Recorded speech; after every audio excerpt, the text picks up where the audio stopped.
Hello students, I am मैंक and welcome to our channel agriculture universe. So student, आज का topic है हमारा loose smut disease in wheat. Okay, video को last तक जरूर देखेगा, 110 आपका कॉन्सेप्ट क्लियर हो जाएगा। तो चलिए शुरू करते हैं। Loose smut disease in wheat, यहाँ पर देखेंगे हम लोग स्टूडेंट लूज स्मोट डिजीज क्या होता है गेहूं में। फर्स्ट ऑफ ऑल देखेंगे यहाँ पे हम लोग सिम्टम्स यानी कि लक्षण। इसमें आपका फर्स्ट पॉइंट है सीडलिंग स्टेज।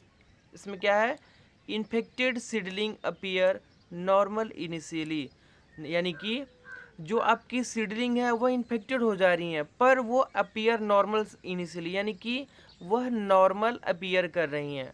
ये आपका फर्स्ट पॉइंट है seedling stage.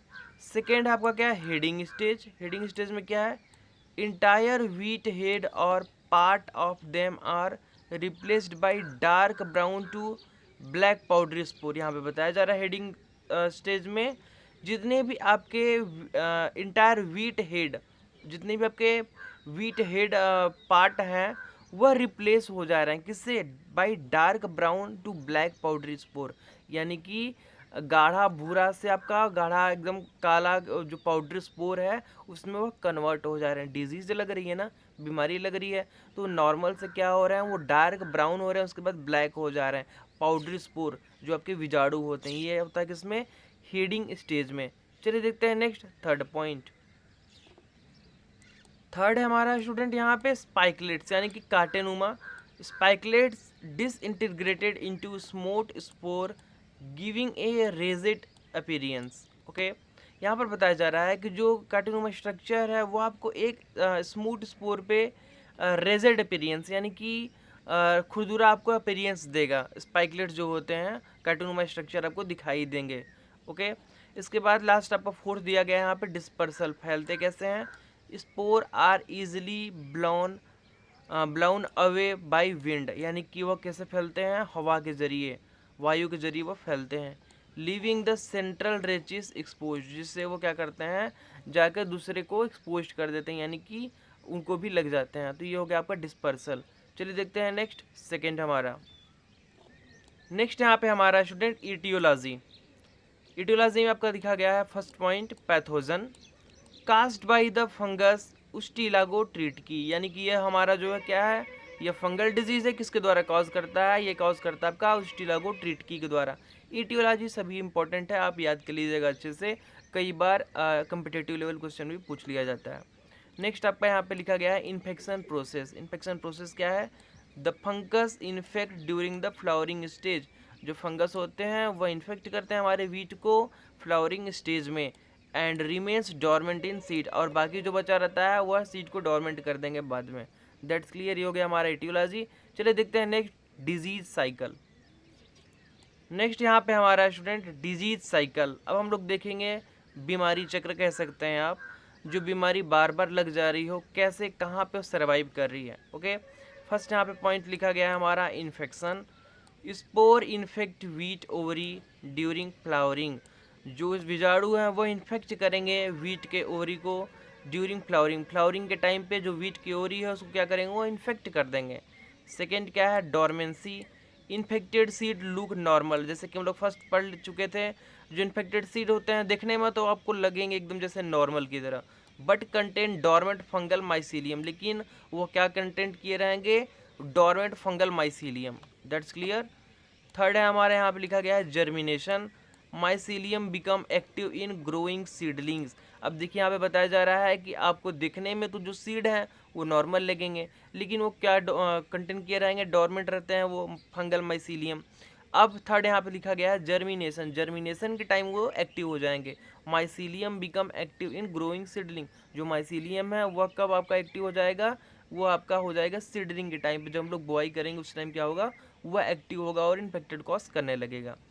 Third point clear हो जाता है हमारा। चलिए देखते हैं नेक्स्ट फोर्थ पॉइंट।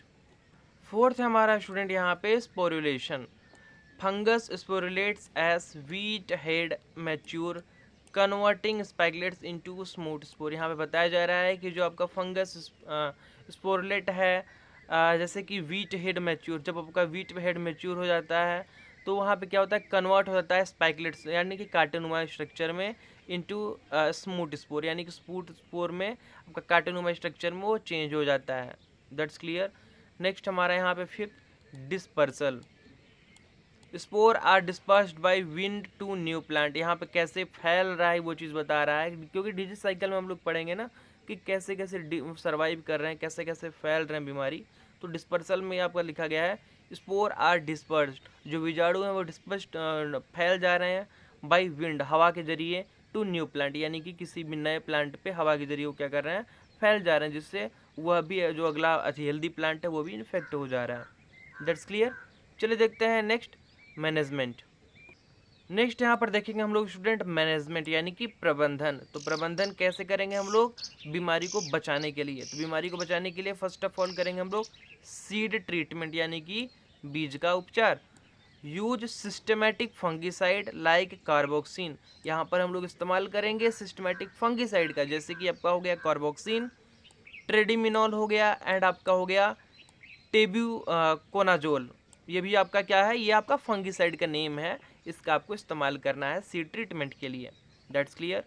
सेकंड हम क्या करेंगे, रेजिस्टेंट वैरायटी का इस्तेमाल करेंगे, प्लांट रेजिस्टेंट और tolerant wheat variety.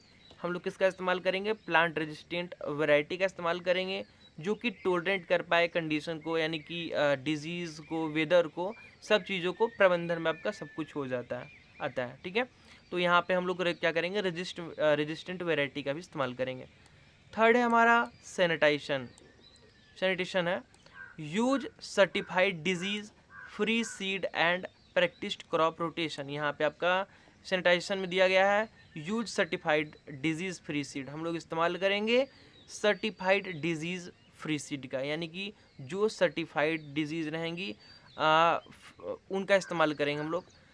And practice crop rotation, और हम लोग क्या करेंगे, प्रैक्टिस करेंगे क्रॉप रोटेशन का, यानी कि फसल चक्र का, जिससे कि क्या होगा, आपके जो कोई भी इंसेक्ट कोई भी अगर डिजीज़ लग रहा है, इंसेक्ट लग रहा है, पेस्ट लग रहा है, कुछ भी लग रहा है, वीड की कंडीशन भी क्रॉप रोटेशन कराया जाता है, ताकि वह सप्रेस हो जाए, अगली जो फसल है वहाँ पे वो सप्रेस हो जाए।